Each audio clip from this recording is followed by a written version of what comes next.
Hi, my name is Igor Stepanovic. I would like to share my experience in the hotel running or hospitality industry, working in hospitality industry. In my early age, I used to travel a lot, and I lived in several countries. And when you are young, when you need money, you undertake any job. And I was searching some part-time job when I was traveling. And I used to be a hotel runner, or hostel runner as well. So, who were the hostel and hotel runners? They were the runners who used to co-work with hotels. There were different deals. You could get in a hostel free bed, you can get some commission, some salaries, and different deals. And to some extent, it helped me to see how the hotel management system works in different ethnic groups who were used to run hotels, family hotels, like Indian community, Chinese, Jewish, people from all over the world. You know, it's very interesting. They used to run these hotels, like family hotels, in restaurants frequently. And when you're a professional runner, when you co-work with different hotels families, you, to some extent, you can see how the hotel management strategy works in these hotels networks. It was a very interesting experience. And you know, in the cities like Prague, Amsterdam, London, Paris, it's commonplace. It was like for many years. When internet wasn't so popular, there were runners who used to do this job, and many hotel companies, they use especially budget hotels and hostels. You could co-work with them. Mostly young people, the students, they used to do this job. It was a very interesting experience. And you know, actually it's dead already. Street running is dead already. You can't run anymore because in the hotels industry, for example, or hostels industry, internet killed this street running. Today, Booking.com is the king of internet in the hostels, in the hostel world. So customers are re-educated. They are coming with reservations. So we can't run anymore. But I have maybe good news for students who like traveling summertime. You can be runners for restaurants, for clubs, frequently all over the world, especially high season, summertime. They need students to, like street promoters, who can advertise their properties, and there are different deals. You can get salary, you can get commissions, you can get bonuses, you can have free beds in some like guest houses. But as I say, maybe clubs and restaurants, yes, but hostels, guest houses, not anymore, because now everything is on the internet. Internet marketing just killed this street running. But I had interesting experience.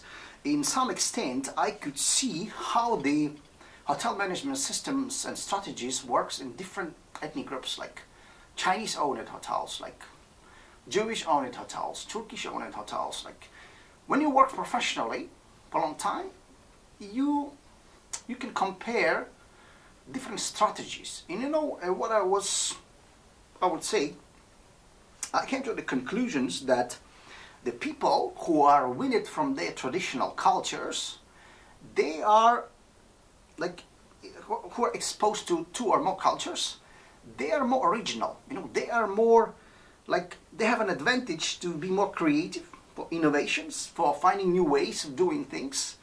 And it's a very interesting experience, you know. And also, I was a witness how the Jewish families who immigrated from Middle East, how interesting they used to run their family hotels.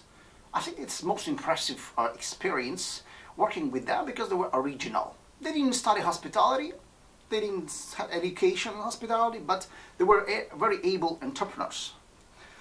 We can say in some ethnic minorities, they have unique features, and they frequently, competitors cannot compete with them, you know.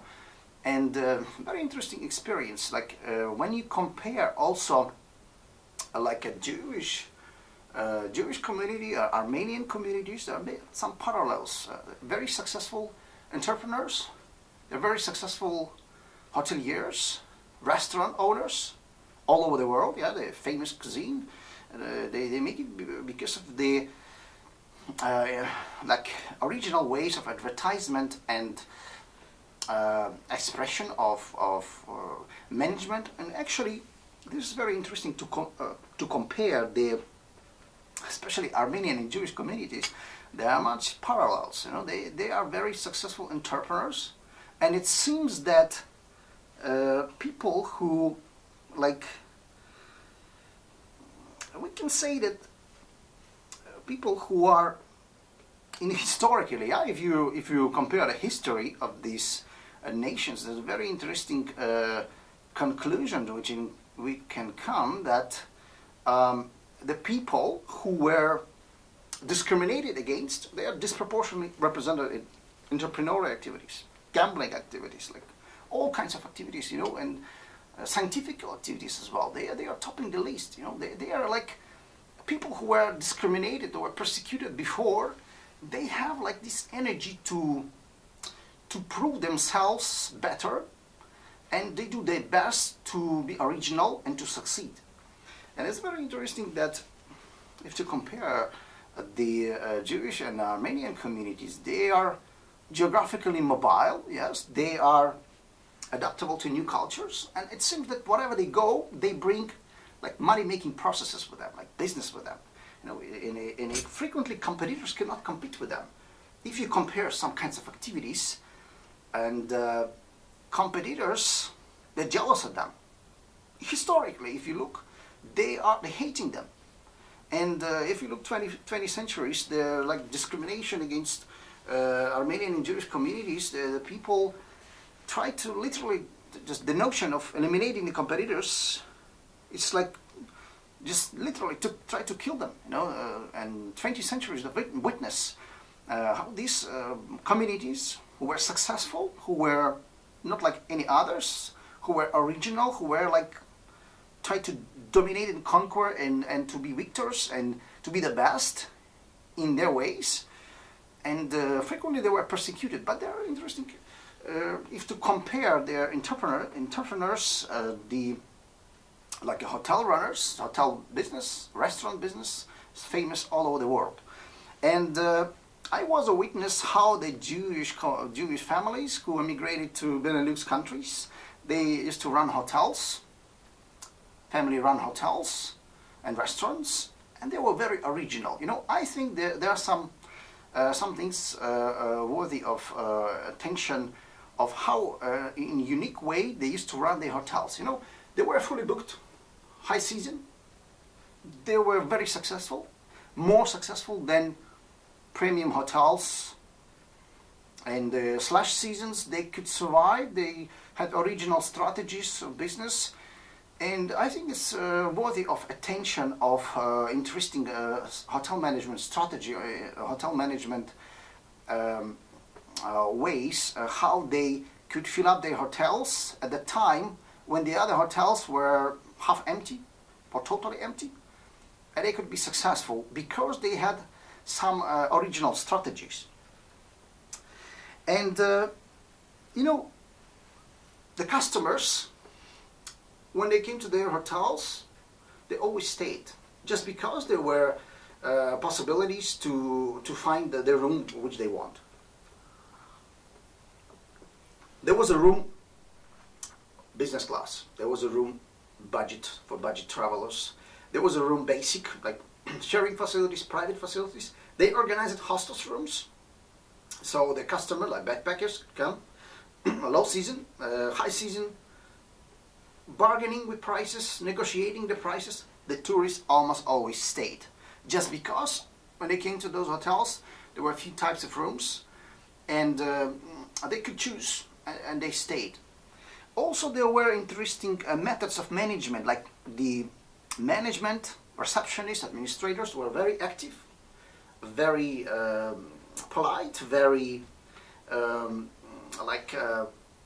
attention to the tourists, not to lose the tourists, yeah, to bargain, to negotiate the price, to break price down, And they got bonuses. They got bonuses. They got like higher salary if they were successful in their management, and everything worked out to that the tourists would stay. And you know, maybe other companies that had fixed price and they didn't care much, but these guys, they were cared about their business and the business was successful.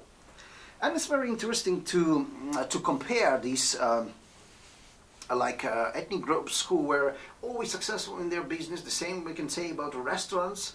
The waiters were like used to speak few languages, very able sellers.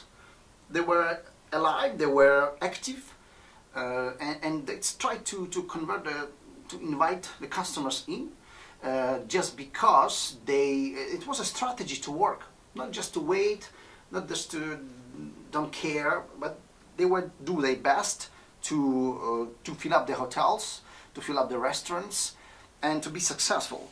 And they were proactive in trying to find the customers instead of just waiting for customers to find them.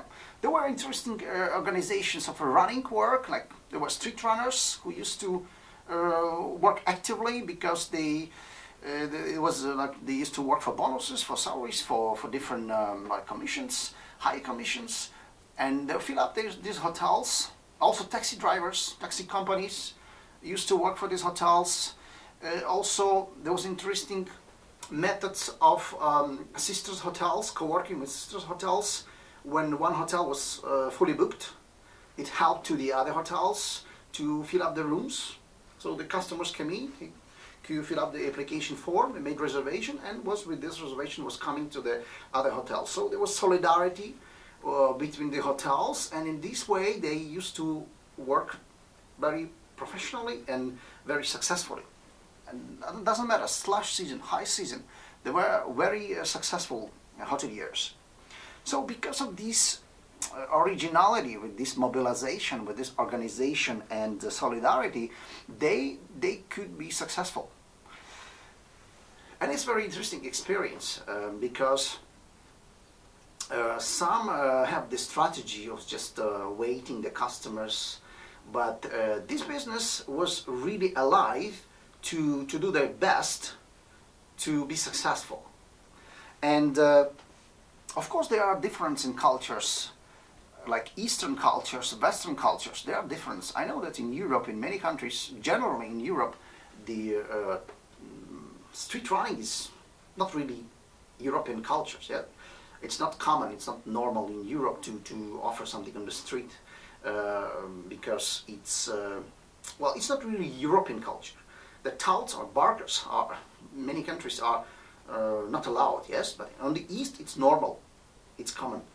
The same with the blandishment or reassurance of the tourist, like pushing the tourist to make a purchase, yeah, or to stay, or to convince him. It's not really European culture. I don't want to say that there's some superiority or inferiority of cultures. It's not what I want to emphasize, but what I want to draw attention is that interesting fact that the people who are winning from their cultures and who are exposed to two or more cultures, they are more original. Yeah, they have mentality kind of rebellious, kind of rules breakers, but they are original, you know, and they are successful. And competitors frequently cannot compete with them. Because they do in original way, in a dynamic way, they try to be successful. And that's the point, you know, the people who are like mixed cultures, who are from the other cultures, they can bring some fresh and original dynamism to the activities. Of course, today we live in a different time. What I say that street running is dead. Well, for hotels, street running is dead because tourist is re-educated. Now the tourists book through internet sources. Yes, they sometimes they not use single source. They compare the prices, they compare the reviews, and they see on the map. Now internet marketing is everything. Yeah, and tourists make purchases on the internet, and they make reservations on the internet. Everything goes on the internet now. Sales, engineering, drawing, invoices, reservations, everything virtually. Yeah? Nothing on the paper, nothing on the street. Now internet is the king of booking system. And of course, the property owners, especially small property owners, like small restaurants or small hotels, I think that the only thing with marketing, especially now when rising cost of mass media advertisements and rising cost of Google AdWords is getting more expensive. So the only thing you can do is on a reputable intermediaries websites, you can have good reviews, good ratings, high ratings, and that's the only weapon you can fight. Today, I think, is the only weapon. To be registered, to be listed on the top, the most reputable intermediary websites, and to have highest reviews and ratings. The only weapon for small property owners to succeed. And yes, to sum up today's topic, what I want to emphasize that we can formulate a conclusion, yes, that there is necessity sometimes to break out of your traditional mentality. Like on the intersection of new ideas, new innovations, new experiments, you might lead to greater chances for success when you experiment, when you do something original, when you do something different. And this is the point, you know, like the guaranteed way to prevent your own creativity is to stay in the environment where you are. Like traditional environment and traditional classic methods of doing things. But when you get out of your environment, when you move your brains, when you are different, when you are original, this is the way to succeed. And this is what I want to explain, and thanks for listening.